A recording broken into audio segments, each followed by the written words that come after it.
Okay, I call this Mario is a menace to the Mushroom Kingdom and needs to be stopped, a dissertation. All right, now, some of this is also speculation because we don't know exactly where Donkey Kong Bonanza is going to be in the timeline. Also, please note that all the visuals will be in the upper right-hand corner, so that way you can still enjoy the race. Yes. Okay.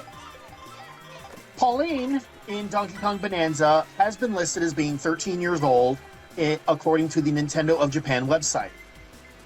In theory, that would put Bonanza earlier than the original Donkey Kong games. And since Pauline helps DK in those games, it means that at some point in their lives, DK and Pauline were besties. But what this means is that in the Donkey Kong video game that comes out, Mario is not rescuing Pauline from DK. He is literally kidnapping her from her best friend in the whole wide world. I stand by Paul's theory almost to a T, and then I watched the direct and I noticed something. Cranky Kong and Diddy Kong are in the game.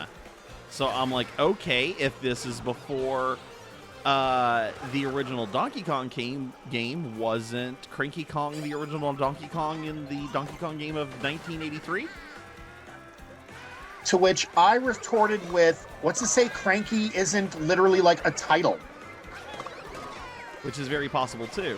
Which is really weird. Okay, so I meant to bring this up with you the other day, and actually this is a great time to talk about this. Is the Super Mario Brothers movie considered canon?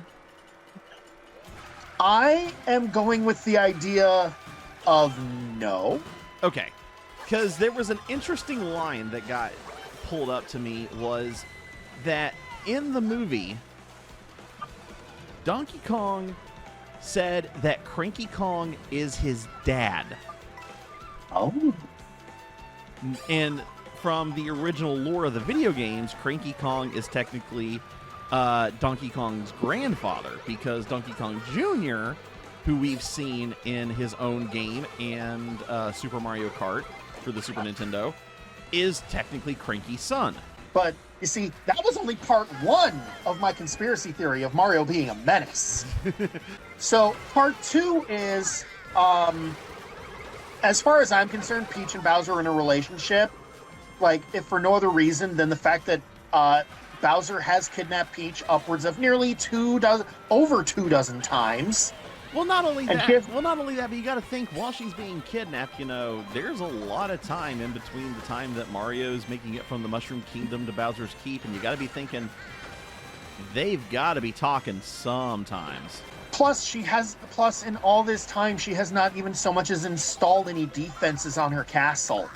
Oh. Like, I know it might ruin the aesthetic, but make the cannons pink or something. Listen, you want to talk about defenses? Literally the only defenses that I've actually seen in Mushroom Kingdom is they gave the Toad spears in Super Mario Galaxy. That's it. Spears! So I just think Mario is just too stupid to realize that Bowser and Peach are in a very loving and committed relationship, and Peach just tries to stroke his ego, which is why she only ever offers him cake. Or a kiss on the cheek. And then there's Daisy.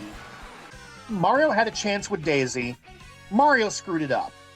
Just, rescued her from the alien, brought her home, and just went right back to stalking Peach. Which is why Daisy and Luigi are obviously in a relationship, because you've got the freaking Daisy and Luigi statue of them dancing in the middle of Daisy's circuit. Also, I should mention, Daisy shares Luigi's death stare in Mario Kart World. So, in conclusion, Mario is a menace.